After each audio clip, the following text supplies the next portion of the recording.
يا أيها الذين آمنوا لا تأكلوا أموالكم بينكم بالباطل إلا أن تكون تجارة عن تراض منكم ولا تقتلوا أنفسكم إن الله كان بكم رحيما ومن يفعل ذلك عدوانا وظلما فسوف نصليه نارا وكان ذلك على الله يسيرا.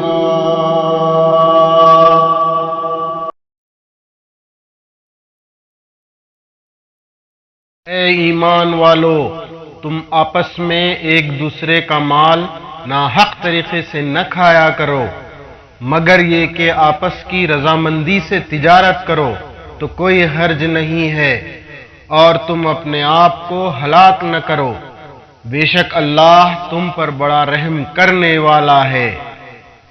اور جو شخص ظلم و زیادتی سے ایسا کرے گا ہم اسے جہنم کی آگ میں جھلسا دیں گے، اور یہ کام اللہ کے لیے آسان ہے۔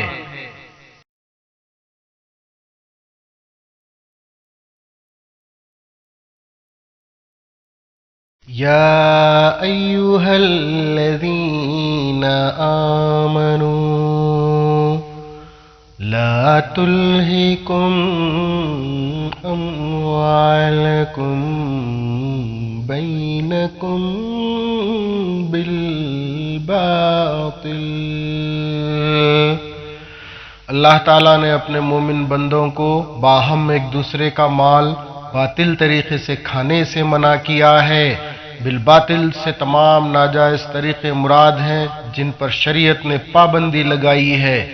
اس میں چوری، ڈاکہ، غصب، خیانت، رشوت، سود، قمار اور تمام معاملات فاسدہ داخل ہیں۔ اس سے مراد وہ تصرف ہے جو دوسرے کے مال میں غلط طریقے سے کیا جائے اور فائدہ اٹھایا جائے۔ إلا أن تكون تجارة عن تراض منكم۔ اگر آپس کی رضامندی سے تجارت کا لین دین ہو جائے تو وہ جائز ہے، پھر چونکہ اس نے باطل طریقے سے مال کھانے سے روک دیا ہے اس لیے اس نے تجارت اور ایسے پیشوں کے ذریعے سے جس میں کوئی شرعی ممانعت نہ ہو اور جو باہم رضامندی اور جائز شرائط پر مشتمل ہو مال کمانا مباح قرار دے دیا، یعنی تجارت، صنعت و حرفت اور اجارات وغیرہ کو ان کے لیے مباح کر دیا۔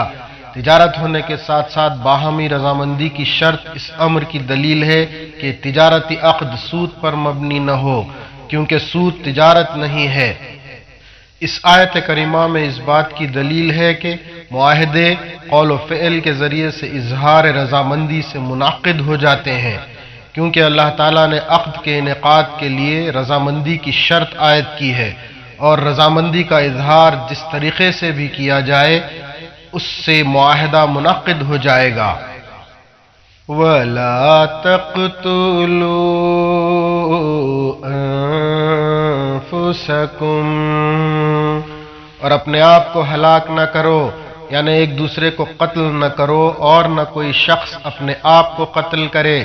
جب کسی کا مال غصب ہو جائے تو وہ جلد بازی کرتا ہے اور نا امید ہو جاتا ہے، پھر وہ خودکشی کا راستہ اختیار کرتا ہے، یا پھر وہ اپنے حق کے حصول کے لیے آپس میں ایک دوسرے کو قتل کر دیتے ہیں، اور اس میں اپنے آپ کو ہلاکت میں ڈالنا اور ایسے خطرات مول لینا بھی شامل ہے جن کا نتیجہ ہلاکت اور اتلاف کے سوا کچھ نہیں۔ تم اس عارضی زندگی کی متاع قلیل کے لیے آخرت کا سودا نہ کرو۔ جو کوئی کسی کو ناحق قتل کرے گا اس کے لیے ابدی جہنم ہے۔ ان اللہ کان بکم رحیما، کچھ شک نہیں کہ اللہ تم پر مہربان ہے۔ یہ اللہ تبارک و تعالیٰ کی رحمت ہے کہ اس نے تمہاری جان اور مال کو محفوظ کیا، ان کو ضائع کرنے اور تلف کرنے سے منع کیا ہے۔ یہاں اللہ تعالیٰ تسلی دے رہا ہے اور صبر کی تلقین کر رہا ہے کہ جو حق تمہارا تلف ہوا ہے اس کے بدلے میں وہ تم پر مہربان ہے، وہ کوئی بہتر حل نکال دے گا یا دوسرے ذرائع سے تمہارے مال کی بھرپائی کر دے گا یا پھر بہترین اجر سے نواز دے گا۔ وَمَن يَفْعَلْ ذَلِكَ، اور جو ایسا کرے گا یعنی باطل طریقے سے لوگوں کے مال کھانا اور انسان کو ناحق قتل کرنا، عُدْوَانًا وَظُلْمًا، تعدی اور ظلم سے، یعنی لا علمی اور بھول کر نہیں بلکہ ظلم اور تعدی سے، فَسَوْفَ نُصْلِيهِ نَارًا، تو ہم اسے آگ میں داخل کریں گے، یہ بہت بڑی آگ ہوگی، جیسا کہ یہ نارن کے نکرا ہونے سے مستفادہ ہو رہا ہے۔ وَكَانَ ذَلِكَ عَلَى اللَّهِ يَسِيرًا، اور یہ اللہ تعالیٰ کے لیے بہت آسان ہے۔ یا ایھا الذین آمنوا کلوا من طیبات